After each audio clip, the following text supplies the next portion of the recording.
Muy buenos días con todos los participantes y los expositores. Les damos la bienvenida al webinar Cápsulas de conocimiento de acceso a mercados en la comunidad andina. Este evento virtual está organizado por la Secretaría General de la CAN.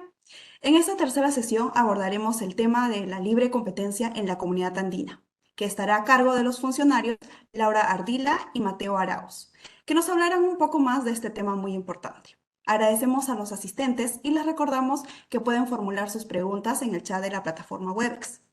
A continuación, dejo con ustedes a la funcionaria Laura Ardila, que es especialista en comercio exterior, defensa comercial y competencia de la Secretaría General.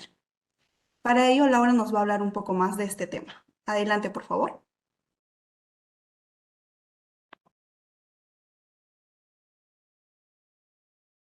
De nuestra segunda sesión del webinar de libre competencia. En esta oportunidad, nuestra segunda sesión va a dar seguimiento a lo que conversamos en una primera oportunidad, que fue el marco general de nuestra decisión 608, que trata sobre la promoción y la protección de la libre competencia en la comunidad andina.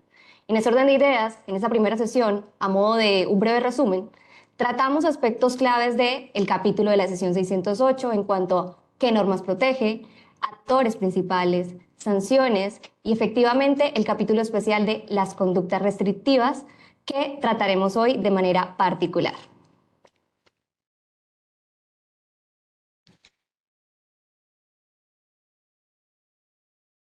Perfecto.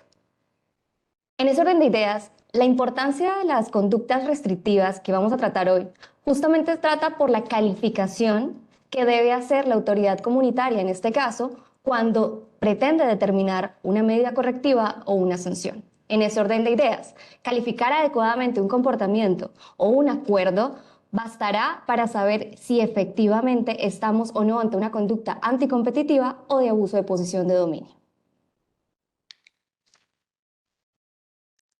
Hay algo importante que vamos a traer a colación para el ejercicio que tenemos el día de hoy. Lo primero es que vamos a tener en cuenta los criterios de manera procesal e inicial que debe tener en cuenta los agentes económicos, las personas naturales o jurídicas que quieran denunciar una conducta anticompetitiva ante la Secretaría General de la Comunidad Andina y que en ese orden de ideas nosotros como Secretaría General debemos tener en cuenta a la hora de evaluar si estamos o no ante una conducta restrictiva de la competencia. El primero se tratará del sujeto.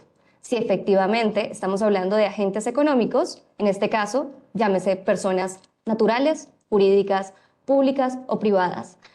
Dos, pueden ser también personas vinculadas. Tres, tenemos que estar ante una conducta que efectivamente van a ser las enlistadas en nuestro catálogo y en nuestro artículo 7 y 8 de la decisión 608.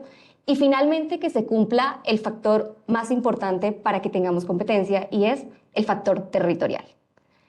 Aquí hay algo importante para tener en cuenta a la hora de, uno, identificar y clasificar las conductas restrictivas de la competencia. Y es que estas pueden tratarse de conductas enmarcadas en actos o en acuerdos. Un acto, como pueden ver, se trata de un comportamiento unilateral por un agente económico. Y los acuerdos son comportamientos en los cuales participan dos o más agentes económicos. Y los acuerdos tienen múltiples formas de verse. Entre esos, pueden ser contratos, pueden ser convenios, puede ser la combinación de estos, incluyendo también decisiones, recomendaciones que puedan influir estos agentes económicos y cualquier otra de carácter equivalente que tenga la virtud de convertirse en un acuerdo.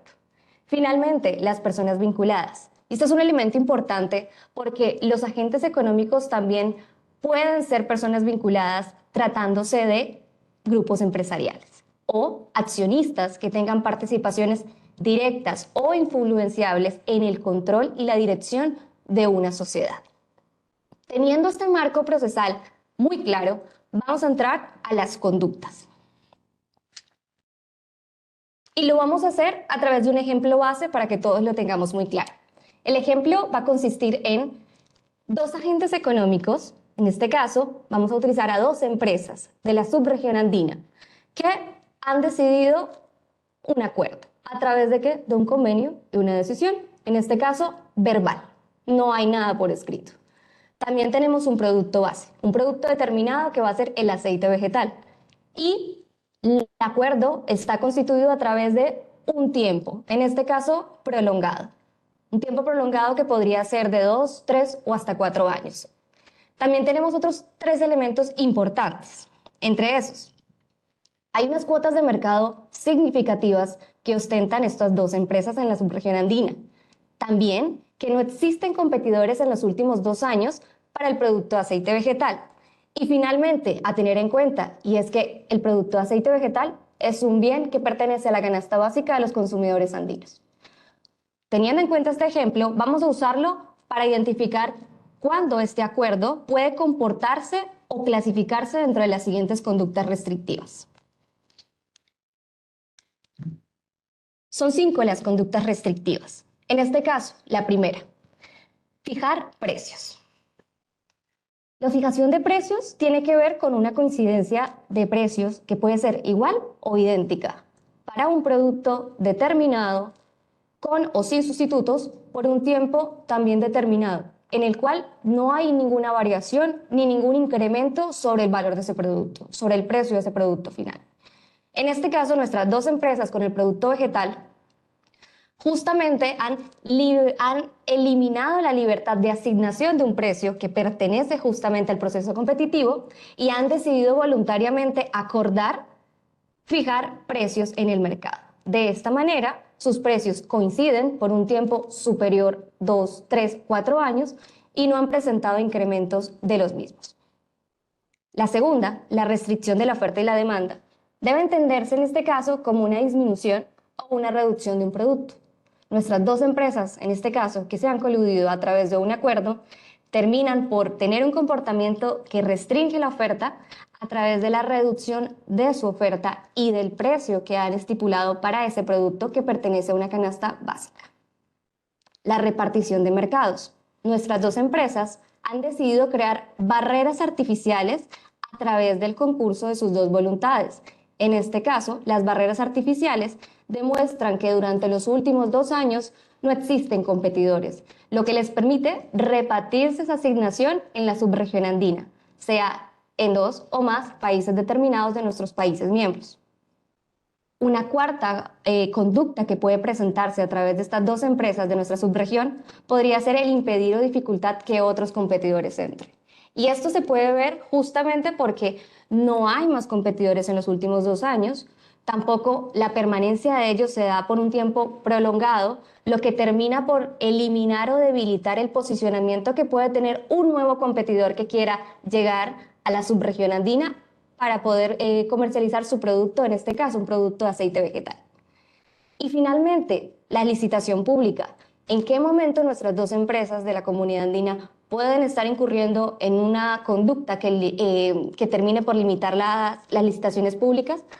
Justamente cuando hacen uso de un comportamiento que distorsiona la selección natural del proceso de selección contractual que debería darse.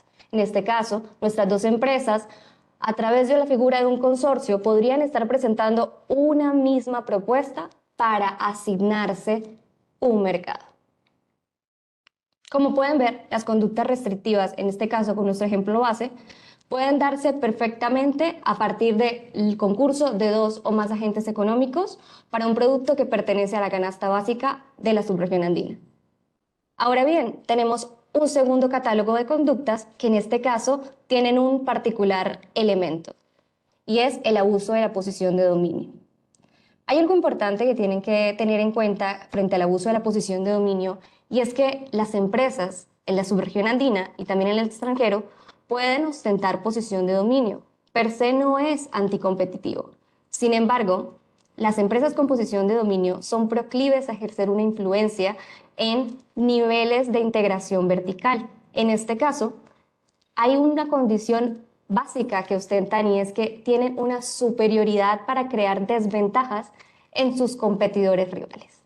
En ese orden de ideas, tenemos 7 conductas de abuso de posición de dominio en nuestro catálogo de la decisión 608. Vamos nuevamente a usar el mismo ejemplo base. Nuestras 2 empresas de la subregión andina, durante un periodo determinado, han acordado a través de un convenio, a través de un contrato o una decisión, unirse para tener el mercado del producto de aceite vegetal que ambas ostentan en el mercado. La primera de estas conductas que puede percibirse si estos dos agentes tienen posición de dominio, sería la de fijar precios predatorios. ¿En qué momento estas dos podrían estar incurriendo en la conducta de fijación de precios predatorios?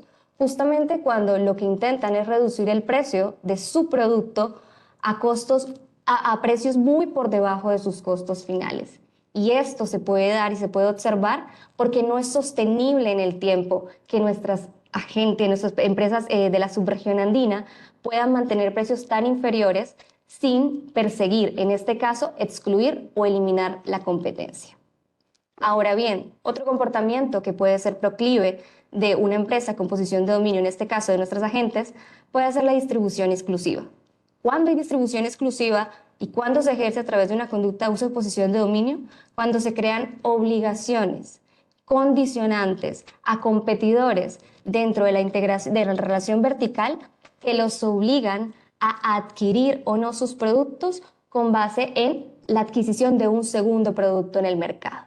En este caso, hay un condicionamiento de la libertad de negociación que debería primar también en los competidores aguas abajo de estas empresas, de esos agentes económicos. Una tercera sería la subordinación de contratos. Nuevamente, estamos ante la creación por parte de nuestros agentes económicos con posición de dominio en un ejercicio abusivo de obligaciones que nacen justamente para la adquisición o no o celebración de un contrato en este caso. En ese orden de ideas, hay un ejemplo clave que podrían en la práctica usar nuestros agentes económicos y es que las empresas subordinen la continuidad de la celebración de contratos con nuestros competidores aguas abajo, justamente esperando que se subordinen o no al contrato principal. Un cuarto comportamiento que podría presentarse serían las condiciones desiguales. Nuestros agentes económicos, en este caso, podrían estar otorgando precios diferenciales a los competidores aguas abajo. En ese orden de ideas, nuestros agentes económicos lo que hacen es incentivar precios que no tienen una justificación razonable o que no tienen un detrás de una justificación económica que permita otorgar o no esa discriminación de precios frente a prestaciones equivalentes. Las negativas injustificadas. En este orden de ideas, justamente el ejercicio abusivo de una posición dominante permite que se pueda abstener la empresa dominante de continuar el suministro de un producto o de un servicio que esté proporcionando a sus competidores aguas abajo. En ese orden de ideas, un ejemplo claro sería el de las facilidades esenciales. Si nuestros agentes económicos que producen y que comercializan aceite vegetal en la subregión andina cuentan o no con el abastecimiento dentro de sus países y niegan injustificadamente, en este caso, que otros competidores puedan hacerse el mismo abastecimiento para comercializar en la subregión andina, existe una negativa injustificada para que puedan competir en el mismo mercado. Finalmente, tenemos una conducta que se llama incitación a terceros, y esta conducta predomina justamente por el ejercicio de la limitación de la libertad contractual, porque crea coacción a través de la amenaza o de la recomendación desventajosa para que ese competidor no comercialice ni suscriba contratos con otros que podrían ser potenciales entrantes competidores al mercado o que podrían ya encontrarse dentro del mercado y con esta incitación eliminar su expansión en el mismo segmento. Finalmente, nuestra decisión 608 contempla una importante conducta que permitiría que pudiésemos adecuar algunas conductas sui generis o en este caso, dada la dinámica de la competencia y dada la dinámica de los mercados, incluyendo mercados digitales, que permitiría adecuarla a una conducta llamada cualquiera de tipo equivalente. En este caso, la hemos denominado de manera muy particular, que es una cláusula residual, que permite justamente que se tipifiquen los casos en que existan agentes con posición de dominio abusando de la misma. Hay algo importante para destacar y es que la literatura y la práctica internacional han demostrado que en casos de abuso de posición de dominio, las agencias de competencia mayoritariamente han tenido en cuenta las siguientes recomendaciones para establecer una especie de filtro muy general, sin perjuicio de la particularidad que puede atenderse en los casos, sobre cuándo estamos ante conductas efectivamente de abuso de posición de dominio. Y son 4, pero no son las únicas. La primera es que efectivamente hay que verificar cómo se da la modalidad de la conducta, cómo se da la modalidad de la subordinación del contrato, o ya sea el incentivo, la incitación a terceros o de las condiciones desiguales. También hay que revisar si efectivamente hay o no barreras de entrada, pero también de salida. La disminución de las barreras de entrada y de salida son un elemento que se tiene en cuenta a la hora de valorar si hay abuso o no posición de dominio. Las justificaciones económicas, y esto es muy importante y lo da la práctica internacional, en efecto, deben existir justificaciones razonables y económicas que expliquen el comportamiento o la práctica de este comportamiento para entender si efectivamente estamos o no ante eficiencias o ante una conducta verdaderamente anticompetitiva. Y finalmente, y esta es una de manera muy general, y es verificar los niveles de la presión competitiva frente a los niveles de los efectos de exclusión que tienen este tipo de conductas de abuso de posición de dominio, o incluso los efectos mixtos que pueden tener las conductas de abuso de posición de dominio, sean explotativos o en este caso exclusorios. Repito, estas son unas pequeñas pautas que se ha tenido en cuenta a través de la práctica internacional, pero siempre dependerá del caso en concreto y de las particularidades que la normativa de las agencias nacionales pueda establecer frente al caso determinado. Hay algo importante en nuestra decisión 608 a destacar, y es que justamente la decisión nos permite entrever cuándo estamos ante un agente con posición de dominio. La normativa señala que efectivamente para determinar la posición de dominio se debe establecer el mercado relevante, pero la calidad de un agente con posición de dominio será aquella que tiene la capacidad de distorsionar o afectar o restringir y de forma sustancial las condiciones del mercado. Y también es importante tener en cuenta el efecto que crean las barreras de entrada. En este caso, si existen o no la posibilidad de que los competidores puedan contrarrestar este efecto de la posición de dominio en el mercado de la gente.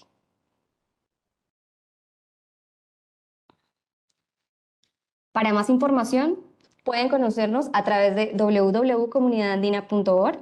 Ahí encontrarán nuestras resoluciones en materia de libre competencia. En este caso, podrán observar que en los últimos años, los últimos 18 años de nuestra nuestra decisión 608, se han expedido una serie de casos en los cuales existen la calificación de algunas conductas restrictivas de la competencia, en este caso, como la fijación de precios, y pueden observar en la práctica cómo la Secretaría adelanta y evalúa con base en justificaciones económicas, con base en indicios, con base en hechos claros, que efectivamente estemos o no ante la calificación de una conducta anticompetitiva de la subregión andina. Muchísimas gracias.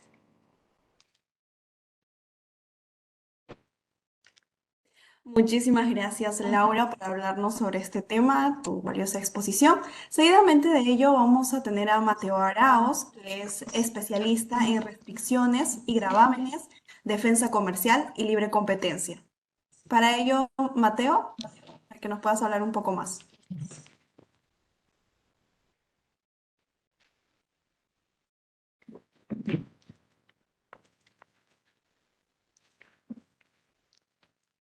Adelante, ¿Cómo Mateo. estás, Anani? Buenos días. Buenos días. Bueno, primero que nada, igual muy buenos días a todos. Yo voy a continuar ahora con la segunda parte de la exposición, que ya es aterrizando al escenario de los casos donde la Secretaría General de la Comunidad Andina podría tener competencia a raíz de lo que nosotros entendemos como los efectos transfronterizos, ¿sí? Eh, bueno, comencemos. Perfecto. Me gustaría empezar esta segunda parte de la exposición argumentando un elemento esencial que mi compañera señaló, y es que la Secretaría, a la hora de abrir una investigación y durante el proceso investigativo, tiene que asegurarse de algo que se llama el principio, vamos a decir, de que los hechos anticompetitivos sean los que en mayor medida respondan el comportamiento inusual dentro del mercado. O en otras palabras, que no exista cualquier otro elemento que pueda dar respuesta al por qué, por ejemplo, pudiera estar dándose un deterioro en el nivel de precios, pudiera estar dándose una especie de coordinación, alguna especie de colusión o prácticas que podrían ser restrictivas. Entonces, para eso, los efectos que vamos a analizar se dividen en tres dentro de una investigación. Hablamos de un mercado relevante, ¿sí? En materia de el producto que se está viendo en investigación y el espacio geográfico. Hablamos también de los efectos reales, en la medida en la cual entendemos que esta práctica anticompetitiva puede estar afectando dentro de la subregión y por ende se activa la facultad de la Secretaría General para investigar el caso. Y por último, pero no menos importante, los efectos sobre el bienestar. Ahora, previo a analizar estos tres elementos, también es importante considerar que la misma teoría económica y el mismo actuar de las agencias de libre competencia ha ido evolucionando en función de las necesidades y, bueno, de las actualizaciones con las normas y nuevos mercados que han ido saliendo. Por eso me gustaría hablar aquí sobre dos elementos que son consideraciones para la evaluación de estos escenarios. El primero y el más importante que yo mencioné del estándar del bienestar del consumidor. Este es un elemento muy importante dentro de, el análisis que tenemos para los casos, porque al final del día, una norma que busca proteger y promover la libre competencia no es más allá que una norma que busca asegurar un nivel deseado del bienestar del consumidor, de los ciudadanos andinos. Dicho de otro modo, nuestra normativa, que en este caso es la Decisión 608, tiene un fin, que es justamente el bienestar del consumidor, y un medio, que sería la protección de la libre competencia, ¿no? La protección y promoción. Y el segundo elemento que ya mencioné, que es en cuanto al cambio del actual paradigma. ¿A qué se refiere esto? Básicamente a que no necesariamente tiene un hecho anticompetitivo tiene que estar atado al concepto de precios más altos o cantidades restringidas.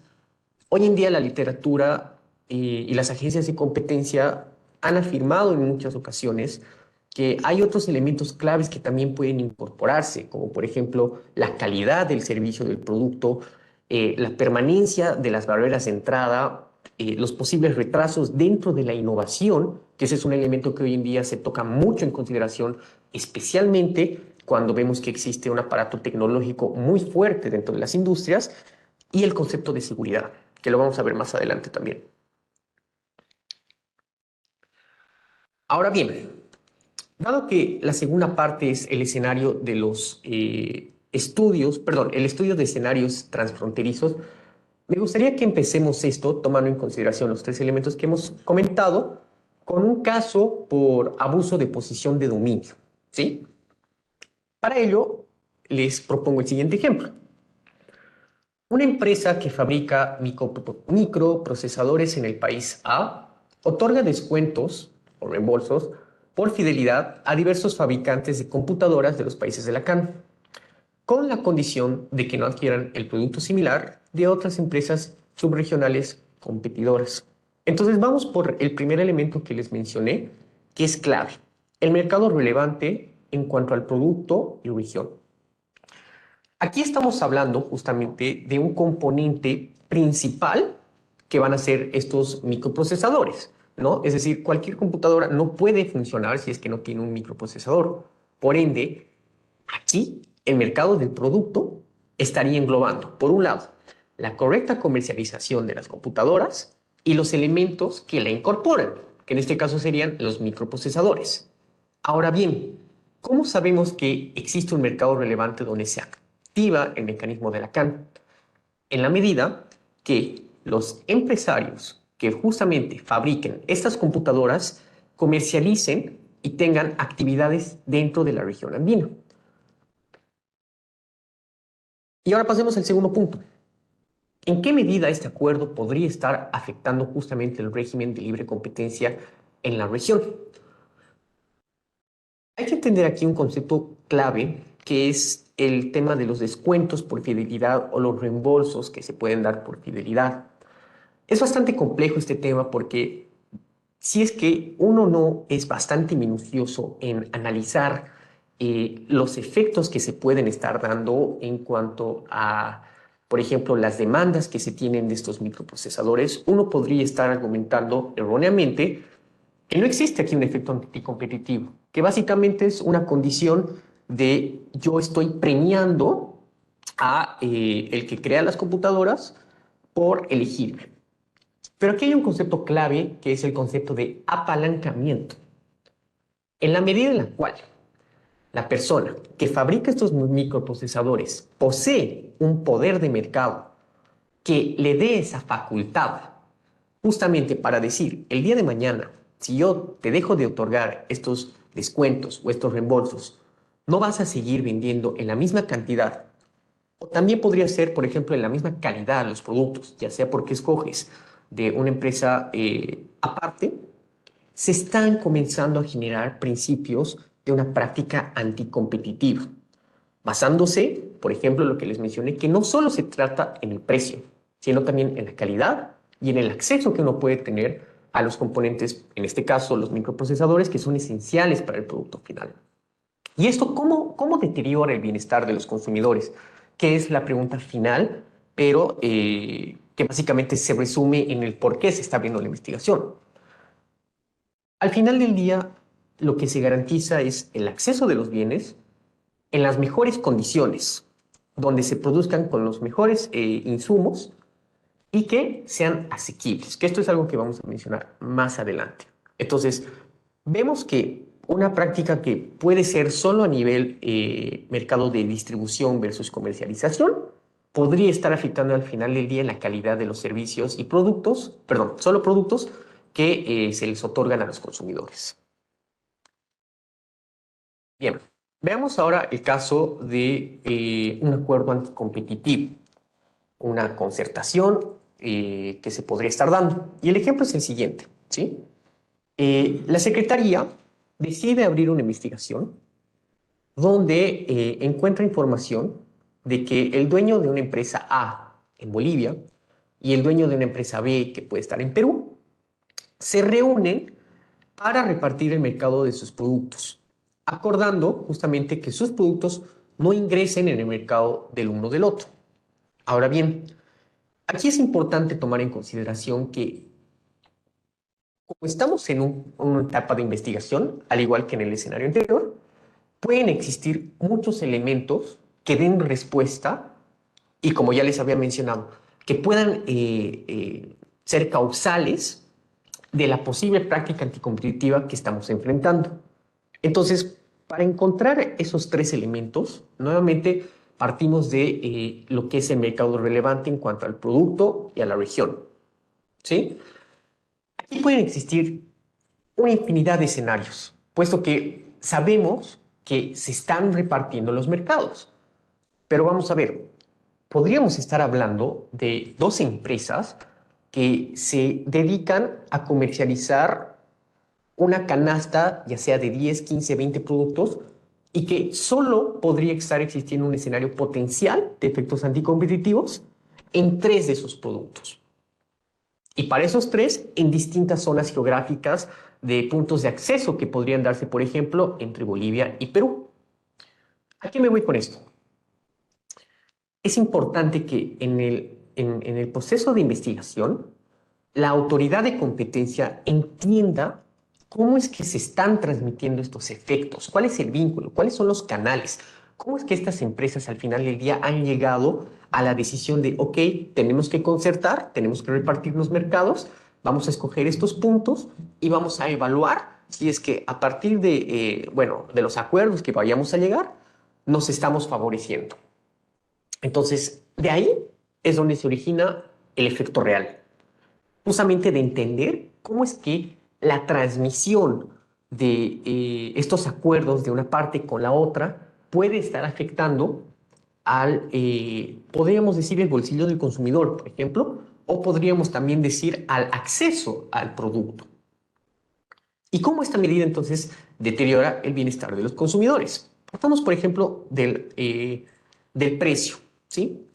Básicamente, cuando una empresa justamente acuerda con no permitir o repartirse el mercado, tiene mayores facilidades para mantener un precio que no sea a niveles competitivos. Entonces, uno entendería que un precio que no es a niveles competitivos, básicamente es un precio que está distorsionado por una condición.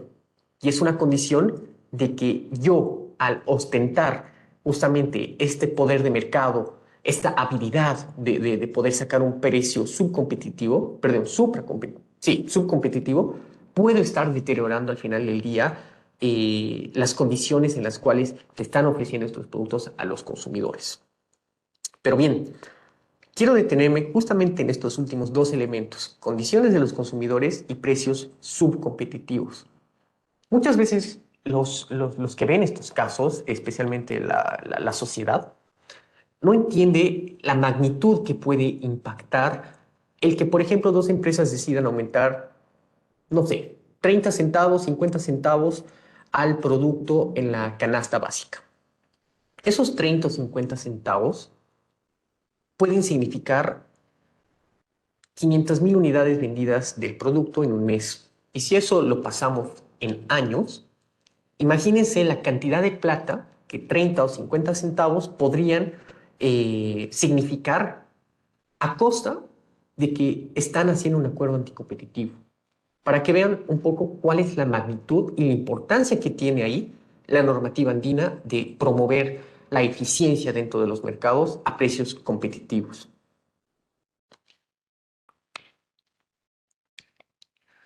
Bien, dicho eso, me gustaría igual comentar cuáles son en la actualidad los desafíos que maneja la Secretaría General al respecto de la temática de libre competencia. Primero que nada, estamos ante el escenario de la actualización de la normativa andina. Como ya lo habíamos mencionado antes, la teoría va evolucionando, las corrientes de pensamiento van cambiando. Por ende, lo que hace 20 años se podría considerar como lo idóneo, dadas las condiciones y lo que se argumentaba, hoy en día ya no lo es. Por lo que es en ese orden de ideas que la Secretaría también tiene que ir mejorando y actualizando las condiciones de su normativa para estar preparada para todos los escenarios posibles que podrían estar suscitando un evento anticompetitivo. Por ello, por ejemplo, entramos a dos escenarios que en los últimos años han dado mucho de qué hablar, que es, por ejemplo, los mercados digitales, ¿no? Aquí yo puse una imagen de Mark Zuckerberg, que es el CEO de Meta, y me pareció súper interesante porque uno en cierta medida no termina nunca de entender cómo es que, por ejemplo, un mercado como puede ser de las plataformas digitales podría estar incursionando en estas prácticas anticompetitivas. Pero aquí, por ejemplo, y como ya les mencioné que la normativa tiene que estar actualizada, también entran nuevos elementos de análisis. Por ejemplo, y voy a citar solo algunos de los infinitos que pueden existir en estos mercados. Ahora, hoy en día, ya no hablamos netamente de mercados tradicionales. Ahora, la nomenclatura, vamos a llamar, en el ámbito digital, cambian a ser las plataformas, donde hay características bastante peculiares, como pueden ser efectos de red, ¿no?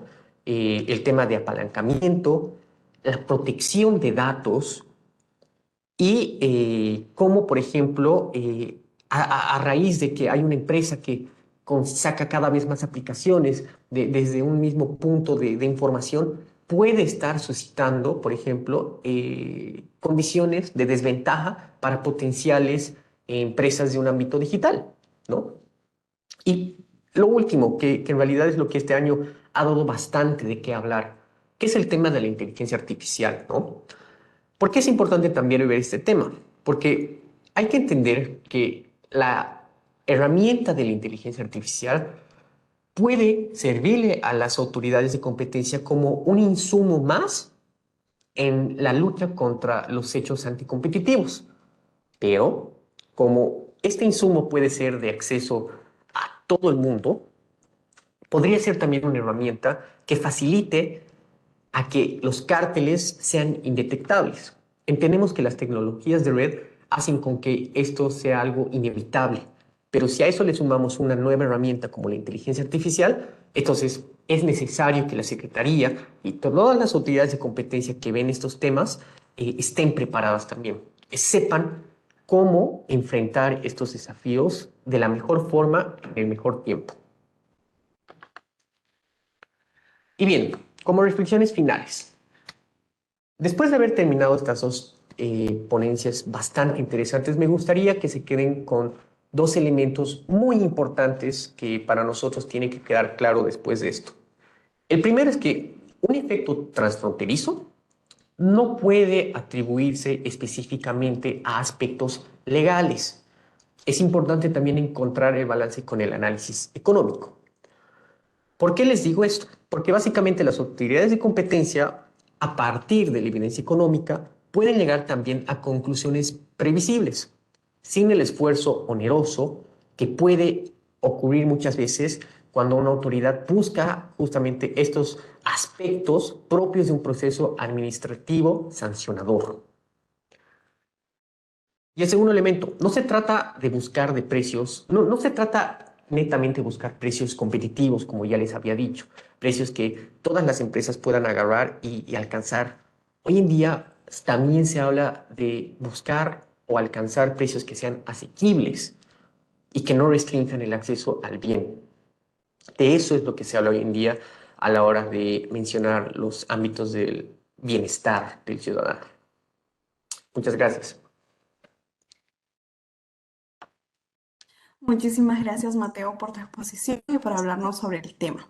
Antes de pasar a las preguntas, me gustaría pedirles a todos que nos puedan seguir en nuestras redes sociales, tanto en Facebook, Twitter, Instagram y TikTok. Estamos como Comunidad Andina. Ahí nosotros solemos difundir sobre distintos eventos, webinars, tanto presenciales como virtuales, para que puedan participar sobre distintos temas que aborda la Secretaría General.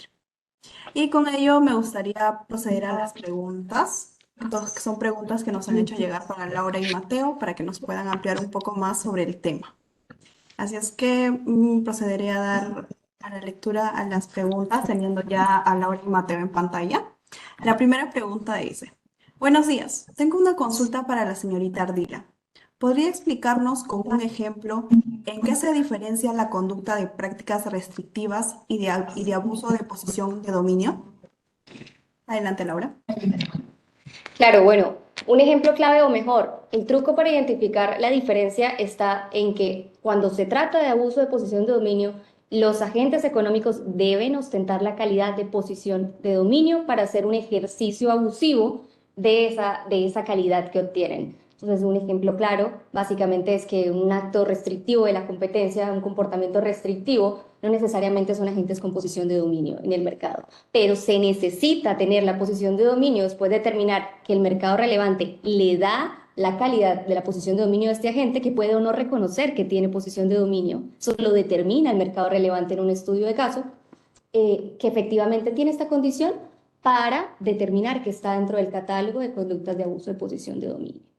En este caso, un ejemplo clave podría ser si yo tengo un agente económico o dos agentes económicos que en este caso, después de la determinación del mercado de producto y el mercado geográfico, dan a entender que su cuota de participación en el mercado, conformada por los dos, es decir, de manera acumulativa, me da casi el 80% del producto determinado en este caso. Tienen posición de dominio en el mercado, no tienen competidores, son bajas las barreras de entrada, son altas las barreras de entrada y bajas las barreras de salida que permiten la exclusión de competidores. En ese caso, cualquier acto de influencia de superioridad de estos dos agentes va a determinar que efectivamente hay un abuso de su posición y que puede eliminar competidores actuales, potenciales, o limitar la expansión de los agentes competidores que puedan rivalizar dentro de ese mercado del producto. Listo, Laura, gracias. Ahora tenemos otra consulta también, que es para el funcionario Mateo. Dice: ¿qué evidencia económica se utiliza generalmente en una investigación por prácticas anticompetitivas? Ok, va a depender mucho del tipo de práctica que estemos hablando. Por ejemplo, cuando se realizan concertaciones, lo general lo que suelen hacer es justamente tratar de encontrar un balance en los niveles de precio, ya sea por un componente de variabilidad o porque ostentan poder de mercado en ciertas situaciones que les permite, por ejemplo, mantener niveles elevados sin deterioro. Entonces, el tipo de evidencia económica que en este caso se utiliza, por ejemplo, son las listas de precio, los elementos que crean, digamos, que arman esta conducción del precio también, como pueden ser los costos de producción, vamos a llamar la sensibilidad que tienen los mercados ante estas variaciones y el componente también de participación de mercado, ¿no? Algo que mencionamos bastante y es importante aclarar acá también, es de que el poder de mercado siempre es una herramienta de inicio de investigación. Entonces, uno tiene que entrar a la investigación sabiendo que la empresa como tal tiene una situación de favorecimiento, de justamente estar en el tope, pero ¿cómo puedes mantener ese tope? Entonces, ahí, digamos, las herramientas económicas, que son básicamente análisis cuantitativo de las muestras, son esenciales. Listo, justo acá viendo los comentarios, somos un copy y tenemos una pregunta que nos han hecho llegar. Dice, soy un empresario peruano que suministra productos de consumo masivo. Tengo una consulta para el señor Arauz. Ante un supuesto caso, ¿por qué recurrir a la Secretaría General y no al Indecopi? Si nos podrías comentar, Mateo. Eh, ok, aquí hay un elemento súper importante que es de los escenarios transfronterizos, que básicamente es lo que va a marcar cuando una persona que puede estar afectando, que puede estar sintiéndose afectada por estas actividades, debe recurrir a la Secretaría General o en este caso al INDECOPI. Cuando los efectos tengan carácter transfronterizo, eso quiere decir que, por ejemplo, si las actividades comerciales que se están deteriorando acá puedan incidir en alguna manera, y eso ya se lo tiene que ver dentro de la investigación, en mercados, vamos a decir, primos o que están cercanos, como por ejemplo podría ser en Bolivia, como por ejemplo podría ser en Colombia o en Ecuador, ahí es donde se activa la competencia de la Secretaría General. Cuando estos efectos, que la normativa lo menciona como efectos reales, traspasen las fronteras de lo que se ve en el ámbito nacional. Si los efectos solo se mantienen, vamos a llamarlo, territorialmente dentro del Perú, es competencia del INDECOPI. Y en la medida que estos efectos traspasen, ya se activa el mecanismo de la comunidad andina. Listo, muchísimas gracias Laura y Mateo por resolver estas consultas y con eso damos por concluida la presentación. También comentarles que estos materiales bueno, en este webinar va a ser subido a nuestras redes sociales donde que van a poder ahí una vez más acceder a esta exposición, a esta valiosa exposición por parte de Mateo y de Laura. Muchísimas gracias. Y a nombre de la Secretaría General de la CAN queremos agradecer a todos los participantes de esta tercera edición del webinar Cápsulas de conocimiento de acceso a mercados en la comunidad andina de esta tercera sesión. Hasta una próxima oportunidad y buenos días con todos.